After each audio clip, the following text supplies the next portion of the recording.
we had two of our detective troopers out of the MDART team. It is a multi-jurisdictional team, Metropolitan Detroit Auto Recovery Team.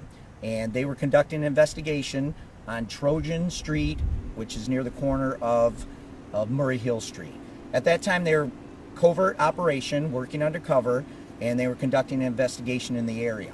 At that time, the suspect, a 23-year-old male from Detroit, came out of his house, or the house, we're not sure if that was his house, and shot at the troopers. He shot 3 times, striking one of our troopers, struck the trooper in the leg, the back, and one shot hit his vest. The troopers had others in the area. They loaded the trooper into a van and took him to the hospital. He is currently listed in serious but stable condition with his wounds. The suspect, again, the 23-year-old, was confirmed deceased. Our troopers returned fire, and the subject is confirmed deceased. That's all we have at this time. The investigation is just fresh. It's ongoing, so we don't have additional information as far as the name of the suspect, what the whole thing transpired, if he was a matter of this investigation. I don't have that information at this time. I know you mentioned that this was a covert operation. Did the MDART team notify the person in the house that they were actually police? Did the person that shot at police think maybe this was an intruder? Right. Again, at that time, I don't know. We haven't interviewed the troopers. Our trooper that was also on scene, he's currently at our 2nd District headquarters, and I'm sure they're conducting that portion of the investigation. However, I don't have that information at this time. Do you know what the initial call was for? Were they trying to repo a car? Kind of why were they out in the neighborhood initially? No, again, we don't repo vehicles. It was some type of operation. Again, it was with our MDART team, so it possibly was with pertaining to a vehicle, but again, I don't have that information. They were in the area conducting their investigation. Do you know how many people were part of this team, this MDART team? I don't know how many are part of that team.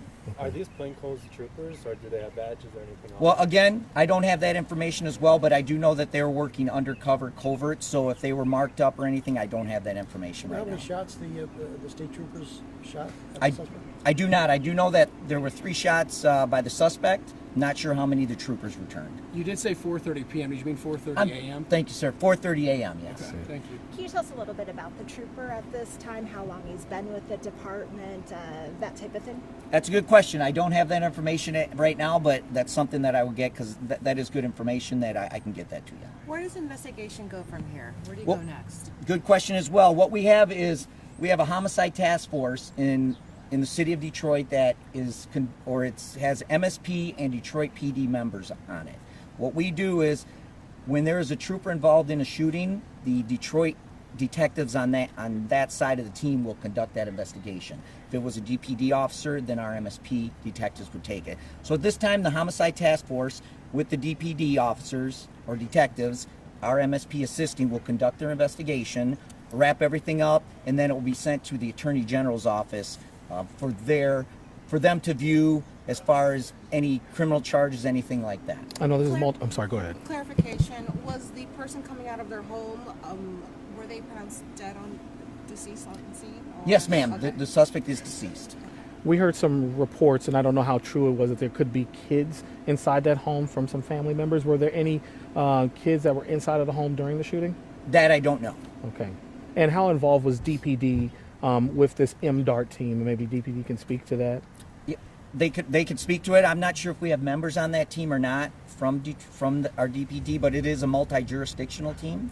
Mm-hmm. So, Commander, do you know that? I'm not sure if DPD is involved in your team. Okay. DPD has no members. No members part of the Okay. Okay, so multi-jurisdictional, who then is part of? I'd have to get that information, but it could be, normally when we have these multi-jurisdictional teams, like drug teams, anything like that, there's usually township officers, city officers, and deputies as well. I got you. And for logistics, we'll get, the next update will be from DPD, since they're the ones heading the investigation. Is that correct? Well, they're heading the investigation, but me being the public information officer and one of our troopers were the ones that were shot, I will be doing any follow-up with them as well. Sounds like we've heard these auto task force, they're pretty dangerous. We had another one, Officer Ruckling, in Oakland County. How dangerous are these auto task force rings? Our teams anything that we do as police officers is it's not easy to do, and it's so like with these teams, they're working, and a lot of it was auto recovery, or not auto recovery, but a lot of task force stuff that's going on as far as stolen vehicles, and this is big time. So people don't want to go to jail, or they don't know what's going on. So yeah, it is dangerous. We did have one of our officers a few years ago on an auto recovery team or a task force. He was shot and he is now crippled. So yeah, it is a dangerous job for these gentlemen and ladies. Can you report the gentleman's name of the trooper that was injured, or is that still?